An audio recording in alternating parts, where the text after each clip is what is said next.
Hey, security pros, welcome to another Hacker News webinar. This is James Azar, CISO and moderator of today's webinar. Thank you all for taking time out of your day to be here with us.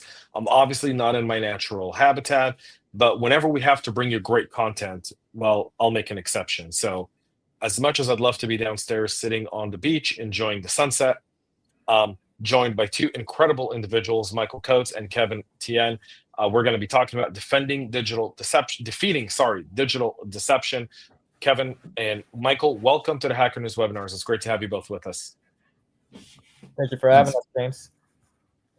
So really excited about this one because obviously, as everyone watching today, and the reason you signed up beyond listening and hearing from Michael and Kevin, two brilliant people with so much experience on this very topic, is we obviously know that digital deception and defeating digital deception is going to be a primary security awareness 2.0 is at our door, and AI is powering it. So we're going to get into all of that on today's webinar. But before I do that, let me introduce Michael and Kevin. And before I do that, let me let you know all your questions, put them in, all your comments.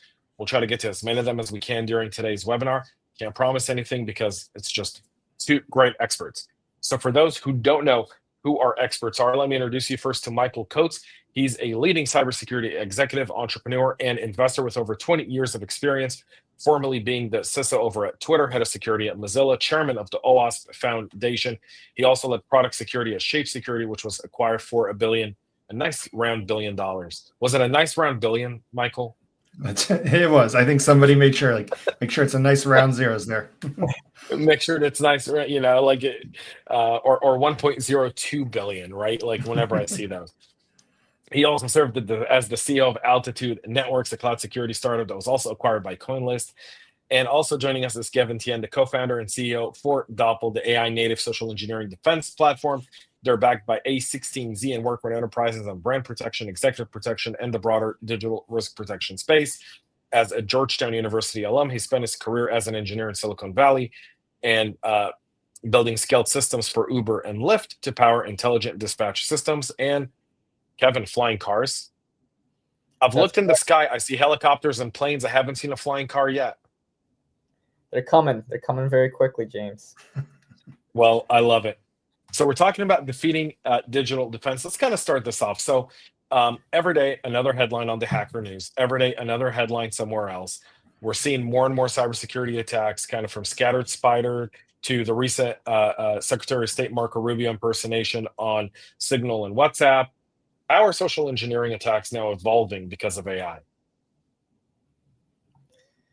It's a great question, James. And I mean, it's this is basically what we live and breathe every single day at Doppel, right? It's like, in terms of the genesis of Doppel, really, it started right before ChatGPT came out in November 2022. And for us, my co-founder Rahul, he was actually roommates with the head of research at OpenAI. One of those questions we asked ourselves was, how is the world going to change with this new technology? And in the past 3 years, right, we've seen a lot of different changes, whether in security, whether it's in coding, whether it's in legal, whether it's in consumer applications or enterprise SaaS applications. But when it comes to security, I think, we're seeing the deep fake videos get better and better. We're seeing, the ability for, foreign internationals, right, to remove accents. We're seeing the ability for GPT to automate, writing emails or SMS messages, or even being able to carry real-time, realistic conversations via voice or text. And so that's really the new threat landscape that we have to deal with in today's world and tomorrow's, rapidly evolving landscape. What I think is really interesting about this is it gets to the core concept of how does the internet function. We know as we look back, the internet was not built with identity, really, or even trust in mind. And we just see that evolve each stage of technology. We bolt on different pieces to attempt identity, but the concept of impersonation continues to go through in all those stages. And it was something that we dealt with a ton at Twitter. The security teams work closely with trust and safety, but imposter accounts was something to think about when we were there. And And how do you go about tackling these challenges when it's not just a profile picture or a name, but now actual voice and video? And I think the rate at which technology is changing, the ease at which you can do these deep fakes is really putting us in a new position of how to think about all these things. Yeah, Yeah, I mean, well, go ahead, Kevin. I mean, I was just going to say, I think, Michael hit it on the nail, right? It's the fact that things are multimodal now, right? You're not just doing the traditional profile pic impersonation. You can do text and voice um, and just, how easy it is, right, to automate that across a bunch of different personas or, target a whole bunch of, important CEOs. It's on a scale that's unprecedented, and that's something that we see every day, with our existing customers here at Doppel, right? Is just seeing how the volume of alerts is increasing over time, seeing how the patterns shift, and it's definitely a very new, scary world for sure. So let me ask you a question here, and audience, please don't shoot me for this one, because Lord knows we need more terminology in cyber or more APT names than what we already have. But is phishing the right word for the stuff we're seeing today, or are we rehashing something that before maybe we now laugh at, like the Nigerian prince, emailing you or something like that, to, these modern day threats? Is phishing still, or has AI maybe updated the term a little bit and forcing us to rethink it?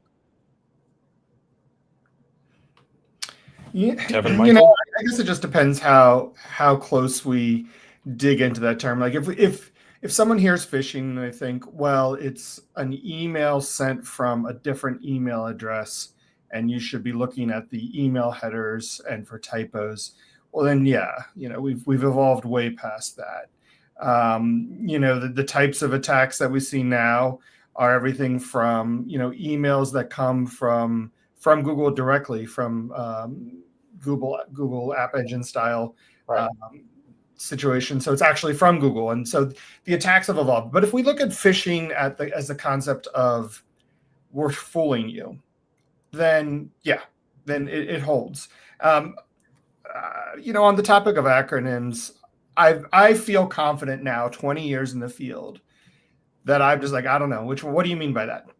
ABC this, CTM that. Like, what do you mean? But what's interesting about those is really when you start to unpack it, they all come back down to the core principles in cybersecurity. So it's identity, it's authentication, and it's usually applied to a technology vertical. So I think if we think about phishing as people are being convinced to do something they don't intend, sure, I think it holds. Yeah, I mean, I think, exactly what Michael just said, right? It depends on how you define phishing.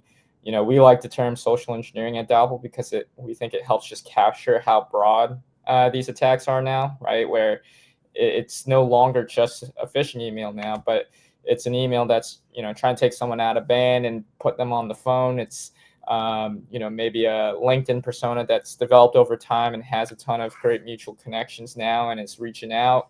Maybe it's a advertiser campaign that puts that, Mozilla login page or that Twitter login page right at the top. Maybe as a deep fake of Elon Musk or something like that, right? So, our view is that, ultimately, Michael, very similar to what you just said, right? It comes down to the core principles of identity and trust. And we find that, at least when we talk with a lot of our clients and a lot of the, largest enterprises in the world, it's that social engineering, it's that phishing campaign that's still causing the most breaches at a company today. Yeah. And what scares me the most about that, I'm starting to see. So two things that come to mind in terms of like the phishing attacks, the guidance for forever was use two-factor. Well, not all two-factor is equal. And so the attackers evolved. And what I saw in the crypto space where I was recently was the phishing attacks ask for your password. And then if you've been convinced to do that, they ask for your two-factor code. I mean, you're already fooled, but they have real-time attacks that take the code, use the code, then go in and update the source code system, which is the target of that attack. So that's how, some of the phishing attacks, classic phishing attacks, are evolving. But Kevin, to your point, I'm pretty terrified about what AI does, in the sense that you could have these evolved profiles that have these long engagements. So now you're like, well, why would I worry about this person? I've been chatting with them on LinkedIn for 6 months, or we've exchanged 15 emails. And that's not because the attacker is sitting there and being diligent. It's because of automation and AI making all of those things possible at massive scale. And that's what I get nervous about, is these kind of long, we can call them slow drip campaigns that the attackers will be doing with really well-developed fake profiles across the web. Yeah, I mean, something that keeps me up at night, right, is like I see all these like LinkedIn requests that come through now, especially as a founder and CEO. And I get folks who are coming, maybe they're trying to sell me recruiting services, or maybe they're trying to sell me engineering services. But, occasionally you'll see different personas where they're like, hey, I'm a cyber expert and I have no idea who this person is, right? But I've got 80, 120 mutuals with them, from other folks in the industry, or maybe, there's already mutual connections with even folks on my team. And it does make me wonder, right? Like, how many of these personas out there are just totally fake, right? Like, these are just, like you said, slow drip, long-term accounts that are either cyber influencers, or, angel investors, or, certain sorts of engineers and security analysts coming out of different countries, right? Things like that. And it just feels like, wow, if I really wanted to run a social engineering campaign on LinkedIn, it just feels like there's so many different playbooks out there that one could execute, especially with AI. Well, you're both talking about a lot of challenges with this campaigns. So I see our audience is sweating a little bit, losing a bit of sleep on this one. How do we go about fixing it? What are some best practices around some of these threats that we just talked about? Well, I'm going to bring it back to something Michael brought up, right? Especially with the phishing that we've been seeing in the crypto industry, and we're seeing this now spread to other industries. One simple thing is, please do not use SMS 2FA. The number of SIM swap attacks that we're seeing right now, things like that, it makes you feel like you're more secure, but in some ways, maybe it makes you even less secure, right? If you've got SMS 2FA, but that's a small tackle piece of advice. I mean, taking a step back, more strategically, right? I think it's just the fact that recognize that communication is and the surface area of where folks are putting in their creds and things like that has expanded. And so, for example, some of the most recent phishing instances we've seen is like, yeah, someone gets hit with a X phishing email, right? And an marketing intern clicks on it and ultimately then gives up the creds for the whole company for their social media accounts, things like that. And so it's not just about protecting your email anymore. It's not just about covering your traditional corporate comms channels, because today's world is so multi-channel and everyone's using so many different comms channels. The things I'll add into that, I'll take the 2FA piece a step further. Yes, SMS 2FA is bad because of SIM swaps. The one-time password or OTP version of 2FA with Google Authenticator, pretty much just as bad because it's still super vulnerable to phishing. So go for a FIDO2 deployment of YubiKeys or something. That's going to be a huge win in your security posture. The other piece, in addition to just standard sort of minimal privilege across your organization, is thinking about response. And this is critical in the real-time nature of the world. If you have someone impersonating you and launching attacks against your corporation, think about how you respond to it. How do you notify your organization that this person that seems real and has a real looking name like your CEO or so-and-so, how do you alert everyone that that's the fake account? How do you block it? On the other hand, if that is a public issue, how do you respond? How fast do you have to take action before your customers fall victim or the public markets fall victim? The real-time nature of social media and the web make these issues not things you have to think about in hours, but rather, minutes. And so you really want to think about your response plan to that too.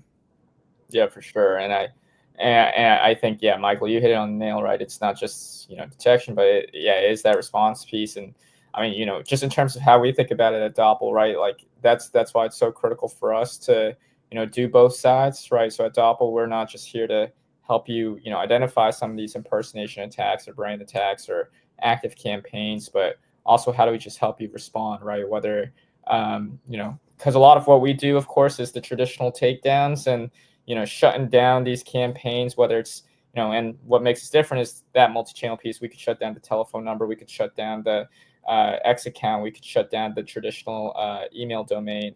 But it's also just in general, like what Michael said, the response for your internal teams to have awareness, and then externally, just figuring out, what are the mitigations that you could do to quickly protect your customers, protect the markets, protect your executives, and, protect your team.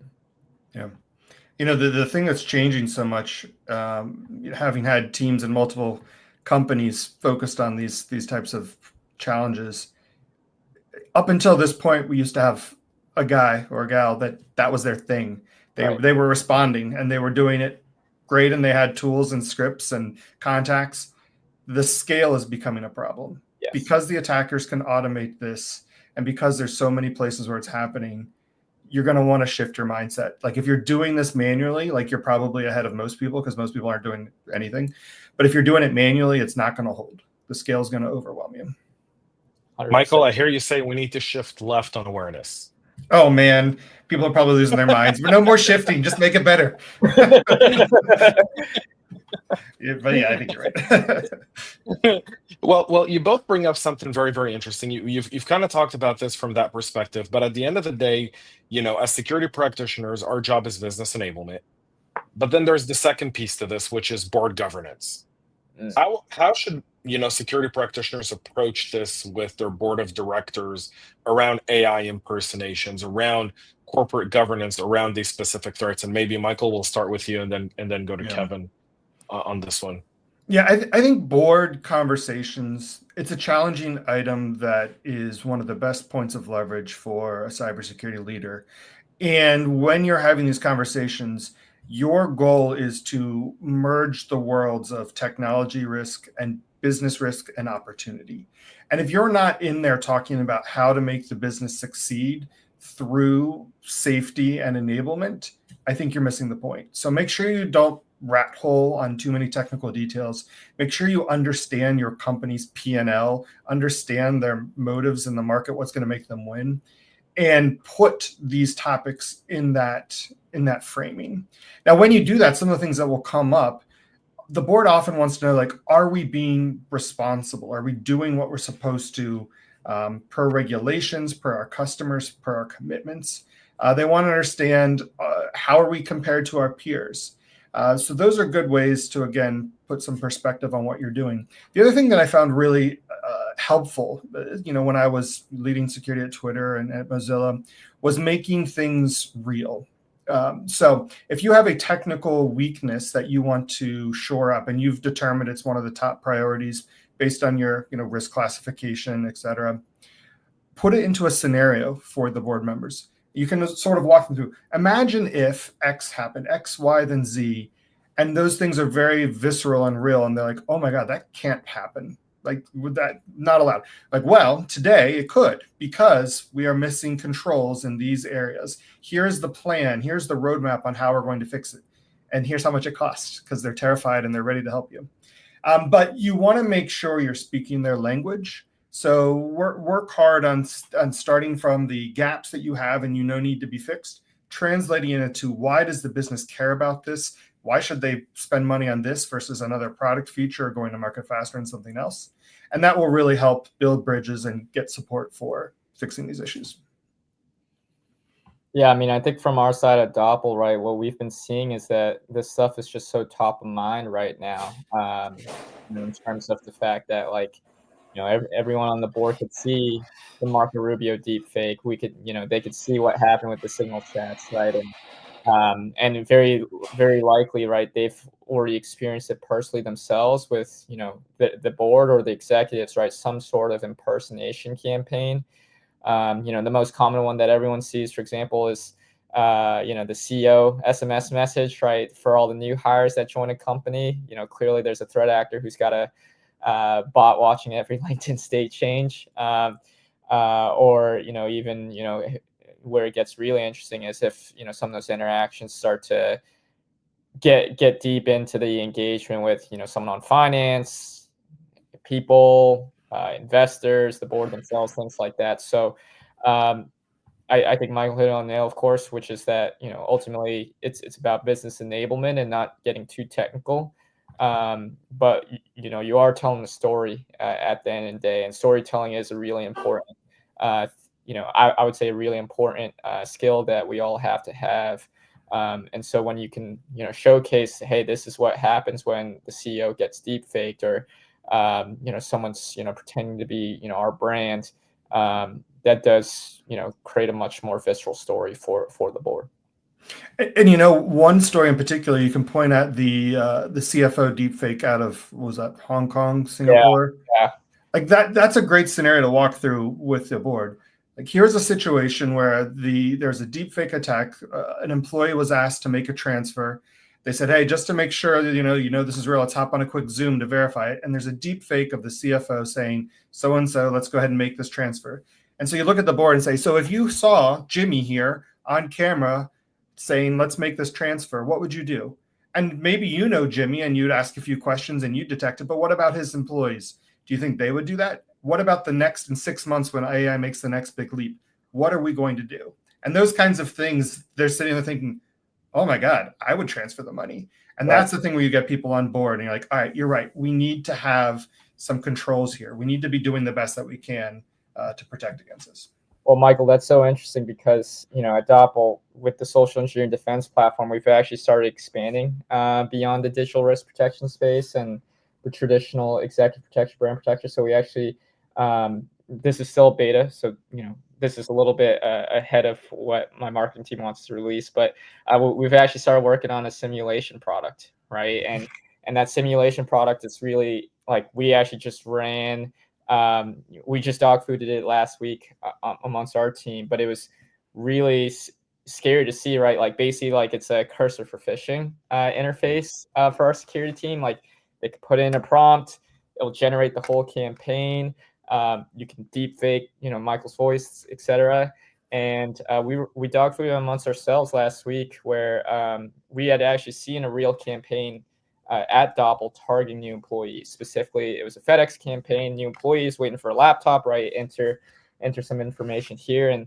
And so with this whole idea around the social engineering defense platform, we can use those threat campaigns to generate the simulations. And then our security team can then, use the cursor for phishing UI to play around with stuff. And so it's pretty scary. And, what you just described, though, makes me wonder, is like, oh, wow, could we actually run those campaigns on the board? Maybe we need to get their permission first. I don't know, but maybe, for my next board meeting, I'll have a deep fake for myself show up on Zoom. So yeah, but Like yeah, it's definitely an interesting world for sure. You're both kind of presenting some very real scenarios. AI, you said what's AI going to look like 6 months from now? Realistically, we're barely catching up to the threats today. Right. How do practitioners actually keep up with this? Right, Kevin? Like, what are some of your thoughts on that? How do we keep up with all of this digital deception? Yeah, I mean, I think the biggest thing from our side, right, is like, you do have to also use AI. And I know that's a little bit of cliche where every vendor right now is saying we use AI. But I can't speak for what the other vendors are doing, but at least specifically for Doppel, right? Like, we very much felt the pain. And I've actually chatted with Michael about this when I was picking his brain on scaling. Like, originally, all human analysts, delivering the Doppel product. Like, we have a 24/7, 365 global SOC, and is originally all basically human driven. And AI wasn't good enough yet to automate entire SOC teams. It was very much a co-pilot for a lot of these analysts. But what we did over time, right, especially once the reasoning models came out, is that we actually use AI to automate entire layers of our SOC. So essentially our tier 1 SOC analysts are almost all AI agents at this point. And we still do have humans for sure on the tier 2, tier 3 side, because just like a self-driving car, AI is still going to make some mistakes. But we wouldn't be able to deliver the scale that we could do today at Doppel without that automation with agents. So that's our firm belief, is that you need AI native solutions, and I'll certainly be curious to get Michael's thoughts here, especially with Michael. I know you look at so many companies today, so many new technologies as an investor. A lot of people ask, is AI is it helping the attackers more or the defenders more? And maybe it's a contrarian view, but I actually think it's helping the defenders more. And the reason is we've been losing. We've been losing for a long time. The attackers have had the upper hand with time and persistence, and just needed to find one weak link. What we have on the defensive side is massive amounts of telemetry and data and logging all over the place, and also no idea what the heck to do with it. And I find that with intelligent uses of automation and now AI and reasoning, we actually can start to turn the tides. So the question becomes, can you use the best solutions, the best approaches, the right integrations to actually analyze what's going on to make the right decisions quickly? And so that's where I'm really excited. It's going to be an area that's going to continue to evolve. Like the cat and mouse game of cybersecurity used to evolve, quarterly or monthly, and now it's evolving daily. So buckle up. It was exciting before, but it's not going to slow down. But it's good. We've got an important place in the world, and the reason technology is going to advance farther is because security and safety lets us do it in a reasonable way without the wheels coming off or the boosters coming off the rocket. So I'm excited about what we can do. Well, I was going to ask you too. Did you all see the Google announcement this morning about their security AI agent? Oh, wow. I missed it. Yeah. Yeah. So the Google CEO tweeted it, and I think this was literally maybe just minutes before before this webinar, but he tweeted that their AI agent found a huge exploit within the Google system that was about to be, they claim they have evidence that it was about to be, exploited and deployed and things like that. And it was entirely an autonomous AI agent that found this. So they announced it as what they think is the first time this has happened. I know a big claim because there's some startups that are also trying to play in this space. But it is true that it is an exciting development, right? That, their Gemini-based AI agent found something in the system that seems to have been really high risk and about to be exploited, and was unable to, alert the team to fix it right away. Michael, I'm going to agree with what you said about the fact that AI is going to help us as practitioners, as a CISO. One of my bigger use cases for AI is let smart people do smart work and let AI really do the mundane stuff. And AI is able to analyze that data better, call it better automation, call it AI, call it LLM. People in the comments are probably going to be like, that's not AI, that's automation, whatever. But you name it whatever you want. It does help you make your team a little bit better. And the threats of AI, I think, reduce the amount of knowledge a threat actor needed. And I think this is kind of like the third iteration of it, right? Ransomware as a service and kind of the decentralization of cybercrime was one aspect that Kevin and Michael kind of added more to the low entry bar. You can go and just on the dark web and pay someone $300 and buy an exploit. And AI, you don't even need to pay someone $300 now. You can just fool any sort of GPT or use one of the unofficial GPTs to do it. Right, Kevin, your take on that, because I know you've got something to say. Yeah, I mean, well, and so James, let me make sure that I'm tracking, how you're thinking about this properly. So you're talking about just specifically, of course, agents, automation, things like that. You're talking about specifically how these agents are, finding these exploits for the bad guys, good guys, or both. Well, I'm just saying that there's more. The agent for a threat actor to actually launch an attack with AI is much easier than it was before, right? Originally, to be a threat actor, you had to know how to code and how to write an exploit and use that exploit. Then came cybercrime as a service, right? Ransomware, malware as a service, and that reduced the bar to I'm willing to pay DDoS for hire. Now with AI, it's going to take those guys out of business essentially, because anyone could do it. Yeah. No, it's interesting. I mean, I think, well, for example, I actually take a look at, the software that we just developed in-house at Doppel, right? And where it's this UI where, hey, you just tell it the prompt, like, hey, I want to run this Okta phishing campaign against this company, and what the AI agent does in our system is it automatically spins up the website, sets up the domains.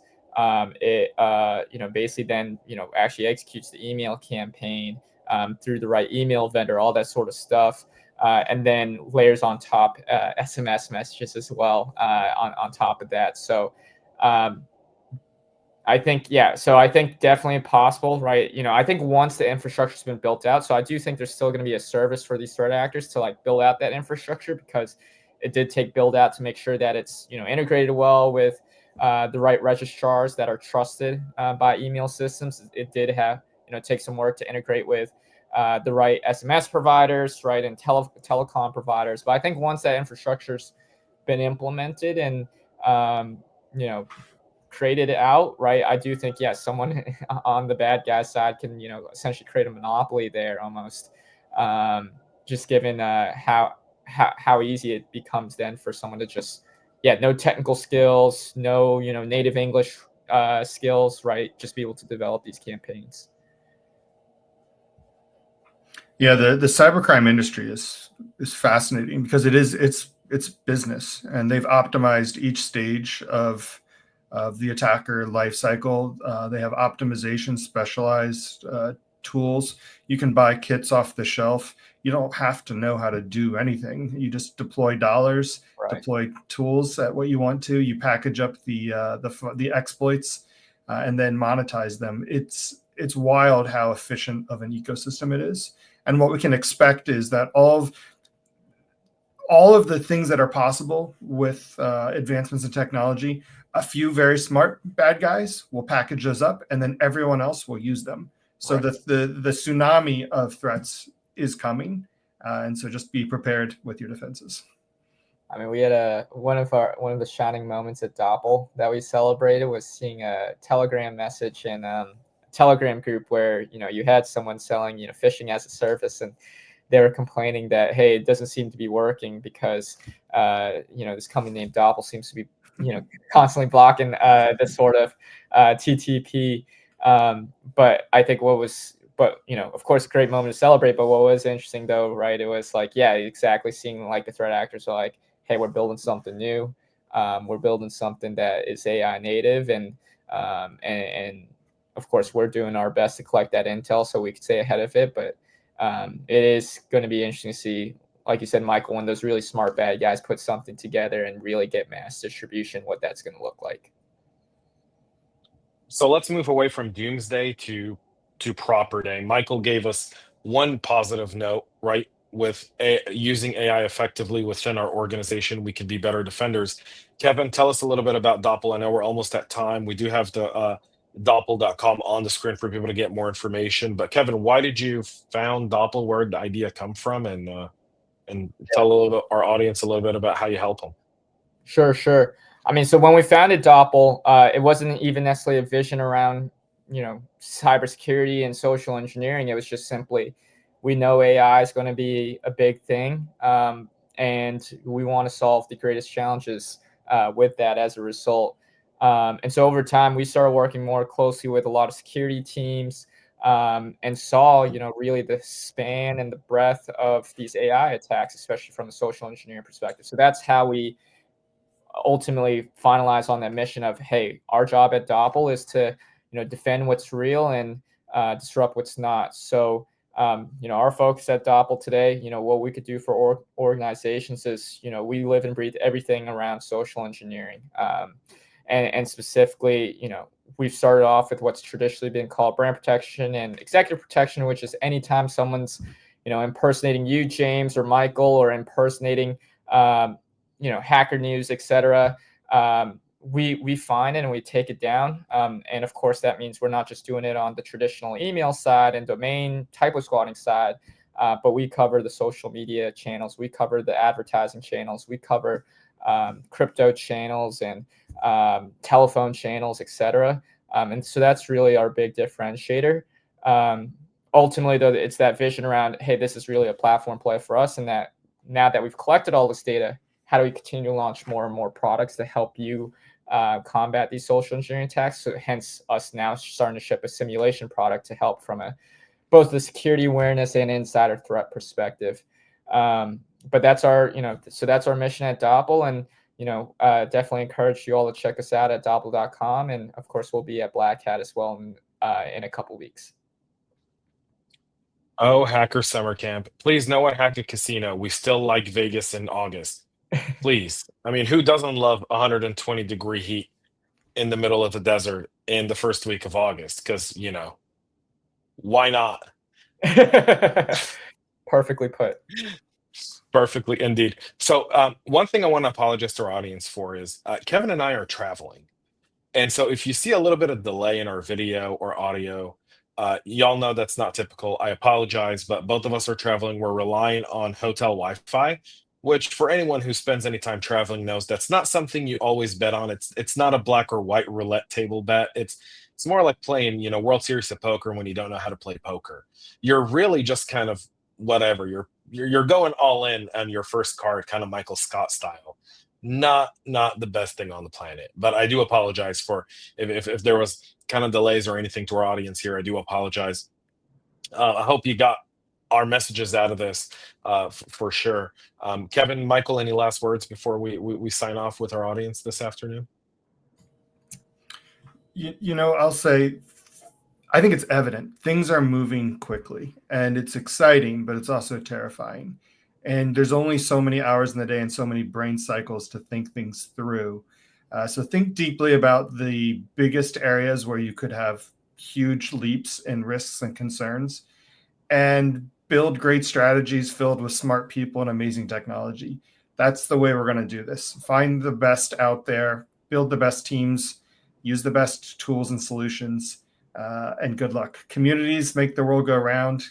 Keep working together in the cybersecurity community. It's been great for the last few decades, and let's keep helping each other out. I'd say +1 to that for sure. It certainly is a community and team effort. So I'd say the only thing I'd add to that, right, is definitely stay close to how the technology is shifting, right? Because it truly is evolving so rapidly, and it's not just hype cycles with AI.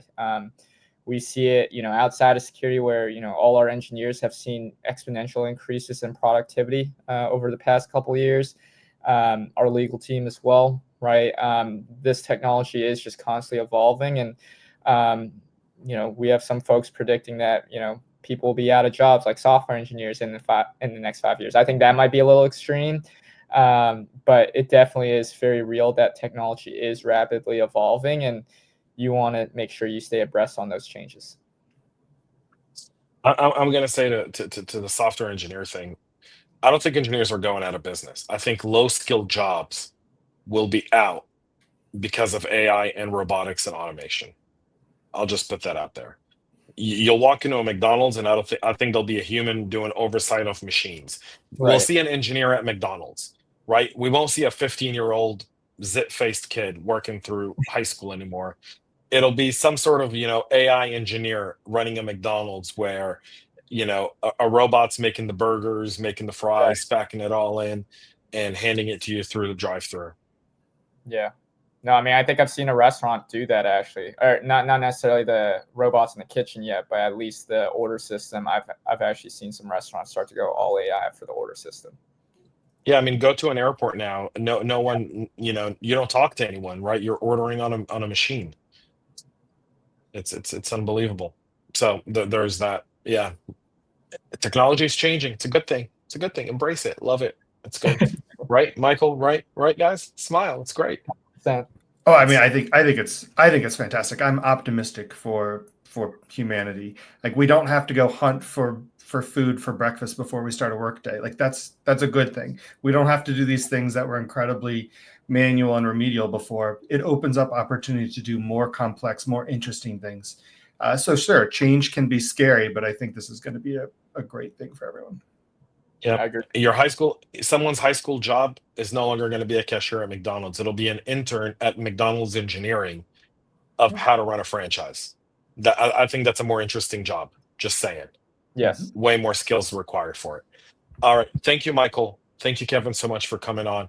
To our audience, again, I apologize from the bottom of my heart for some of the technical difficulties you've experienced through this. You know, that's not how we typically do it here at the Hacker News. Again, sincerely apologetic. Go check out our friends at Doppel. Michael, Kevin, thank you so much. Thank you to all y'all for taking time out of your day to be here. On behalf of myself and the people behind your favorite website, thehackernews.com, have a great rest of your day, y'all. And most importantly, stay cyber safe. Thank you.